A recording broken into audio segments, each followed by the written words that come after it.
Greetings from Mission Bay, from sunny San Diego. It's just kind of getting sunny again. We had a morning of rain, so stuff is a little yucky, a little wet right now. But I'm just here on the shores of Mission Bay, hanging out with the seagulls. And the tide's a little low, if you saw that. We got this catamaran that's right here, kind of lopsided out of the water. But yeah, overall though, it's a nice day here in Mission Beach, or Mission Bay, sorry. Just a quarter mile to half a mile behind me is at Mission Beach, where it meets the Pacific Ocean. You got Belmont Park over there. But yeah, Mission Beach, for those of you who don't know, is one of the most popular tourist locations in the city of San Diego. You get a lot of people from all over the country, especially during the summer months, who flock here to escape the hot temperatures of the interior of the continent. And yeah, it's known for its tourist amenities. You got Belmont Park, you got the beach, you got the bay, you got Pacific Beach, which is right to the north, known for like the bars, clubs, and just all the entertainment amenities you can find there. But yeah, like, look how nice it is today. Like, clouds are starting to disappear, sun's making its way through, and it's only November, so a little cooler. But yeah, for the most part, it's pretty empty, pretty quiet. Usually during the summer months, you have this whole beach over here. It's just packed with easy ups and coolers and kids with their floaties and sand toys. But yeah, today we're in the slow season, so a little nice and quiet. But a little bit of history about this place that I find interesting. So San Diego, like San Diego Bay area with downtown, it was discovered in like 1542-ish by Cabrillo. But this area that I'm in, which is around 10 miles, give or take, up to the north, wasn't discovered till like half a century later by another Spanish man named Insigne Sebastian Melendez. And they discovered it because they saw up north. They're like, hey, we found another, possible, little port area that we can have. And the original name, the first known names at least, given to Mission Bay at the time, was called La Ensenada de Baja Entrada, which basically translates to the Bay of the Shallow Entrance. Because, like, as far as I know, the deepest part of the bay roughly goes 20 feet, which isn't deep. And the area also has had a lot of dredging over the lifetime of this area. I don't know if you can see the sand piles over here. Like, you can see some sand getting moved around, and then I'll show you in a sec, but there's some like untouched sand that I just walked over, put some fresh footprints in. And yeah, usually in the morning hours you have tractors that come in and push the sand away, and I assume it's because to block the high tides that come in. So, because usually if the tide is low, if the tide is this low, it'll typically be followed by a super high tide. So we'll see how that goes later in the day. But anyways, some more history about this place. It was named La Ensenada de Baja Entrada, and then when the first maps of San Diego came out around the late 1700s, early 1800s, another Spanish man named Juan Pantoja, created one of the first maps of San Diego that we know today, and he named the bay Puerto Falso, which translates to False Bay. And False Bay was the name of this place for roughly a little over 100 years, up until 1915, when this area was discovered as a coastal town, and they named it Mission Beach in 1915. But I'm gonna let this plane go past me really quick. You get a lot of planes that fly through here too because of the proximity to the airport. It's only like 10-15 minute drive from where I'm at.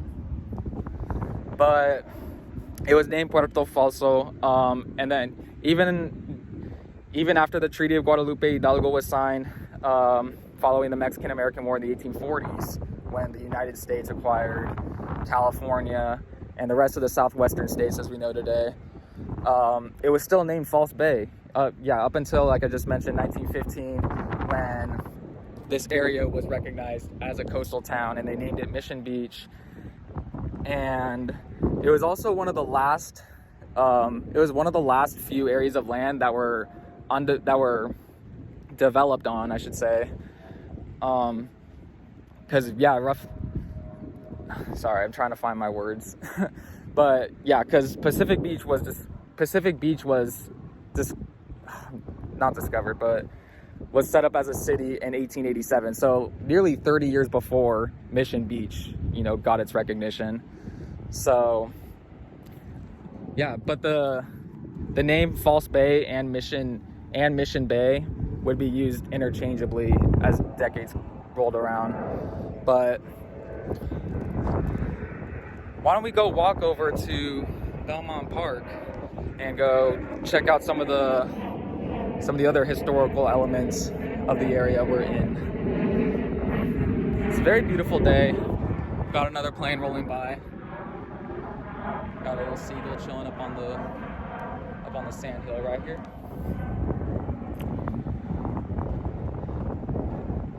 So let's go walk.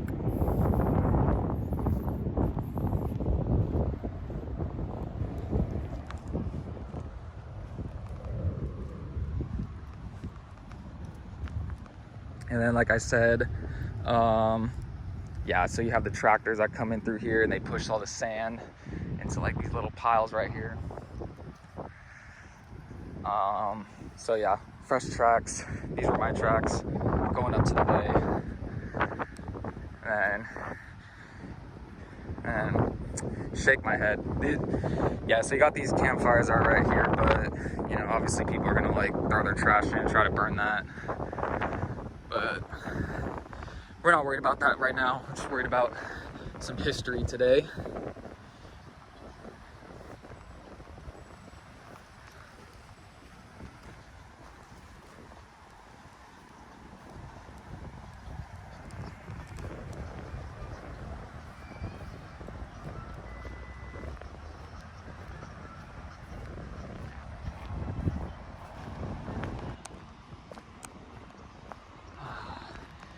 Oh, and then another thing that I should say is that this parking lot is super empty right now, as you can tell.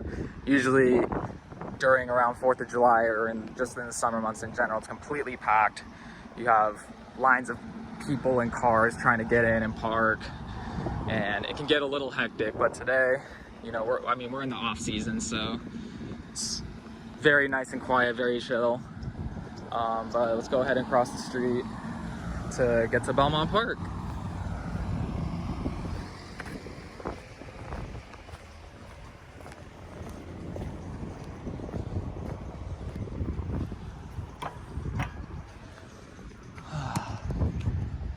And then over here, I don't know if you can see, we have the giant dipper that's right there. And we're gonna go take a look at that. Discover some history over there. Oh, time to cross.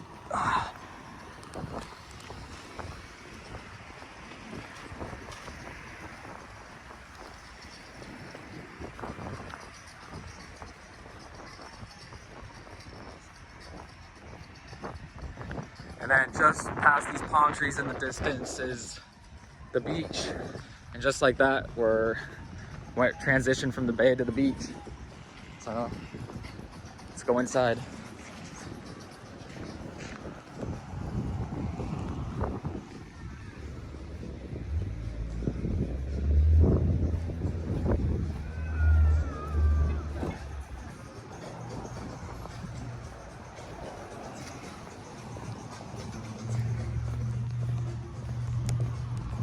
And we got some stores right here. Some nice little like surf shops like San Diego and all that. About to enter Belmont Park.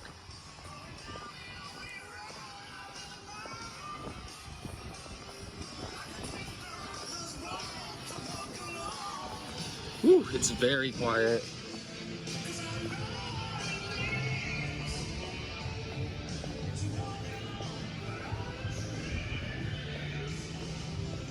Well, we finally made it to the Mission Beach Entertainment Center. That's actually not what it's called. That's what it was called when it was first opened. But right behind me, we got the roller coaster, the Giant Dipper, the wooden roller coaster that stood here forever. It's one of the most iconic rides that I'll explain in a second. But Belmont Park, when it first opened in 1925, it was opened in 1925 by the well-known San Diego land baron, John D. Spreckles, and he opened it and it was named Mission Beach Entertainment Center. And right behind me, the Giant Dipper is one of the first rides, if not the first ride, to go into the park, and it still stands today after 97 years. And yeah, it remains one of the most iconic landmarks in the area. Yeah. Looks like they're running some like test rides on the Giant Dipper before they get ready for the day. But here you have the ticket shop. And then you got some like games right here. Some little arcade games, a little game room right there. We got Fry-yay. Fry-yay. Oh, looks really good right now. Sun's coming out. It's super empty. All the rides are kind of doing test rides. It's very dead right now. It's the most dead I've seen it. But a good day to film a little vlog about it.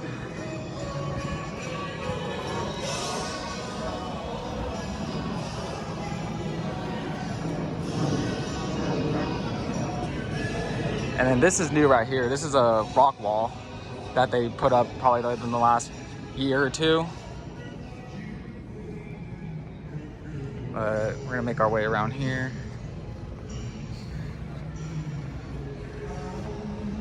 All right, our next stop is the beach house. And yeah, this is one of my favorite spots to go to, even when I was like a little kid, when they had the flow barrel flow rider going. But yeah, it was the former wave house, but now it's called the beach house. But overall, it's still relatively the same. Maybe it looks a little bit newer, but yeah, overall still like the same kind of vibe that they were going for. But yeah, so this facility was first opened as the Wave House back in 2001, and it was opened by Tom Lochfeld. And at that time, Tom Lochfeld wanted to create like a way to bring the waves inland, so to speak. And so he developed what was called the flow barrel and flow rider. Like, not only did he first open it out here in San Diego, out here in the Wave House, but he developed the technology as well, and it proved a huge success. And right where that skate ramp is now, it used to be the flow barrel, but it's not there anymore. And I think they closed it down around like 2017-ish. I was trying to find a bunch of info and like research it, but I don't know why it closed, or yeah, I don't know why exactly it closed.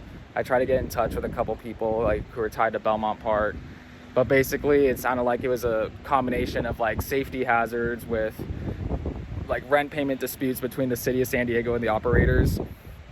But yeah, but now it's a skate ramp. Safety hazard. Like, I guess it's bad if you bust your head on like rubber mat with water, but not on concrete. Right. But yeah, this is the Wave House, and the next door is called the Plunge, which we'll visit here in a sec. But let me just show this to you really quick. Right here, just before we were at the bay, like a couple minutes later, now we're here on the beach. I'm pretty sure this area is closed. I just kind of walked into it. I don't know if I'm supposed to be here, but yeah, this is it.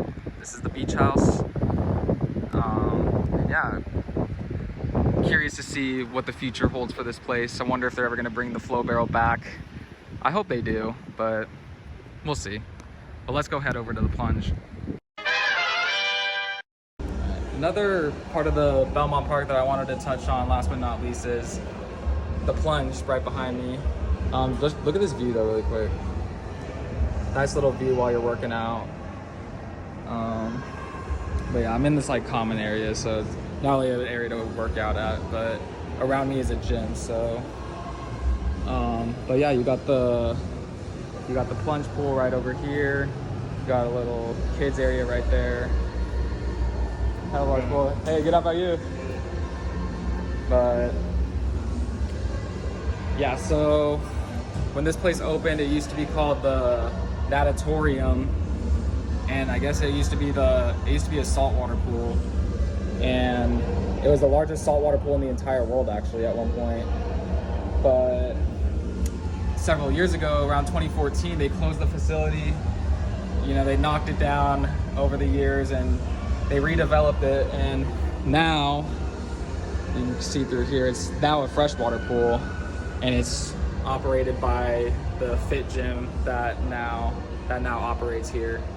But yeah, I just thought that was interesting as well. But that's it for the video. That's it about Belmont Park's history, mission-based history. I hope you liked it. Leave a thumbs up. Subscribe, or actually you don't need to subscribe because I'm doing this as a school project and this will probably be the only video I post. But hope you liked it anyway. Yeah, have a great one. Bye.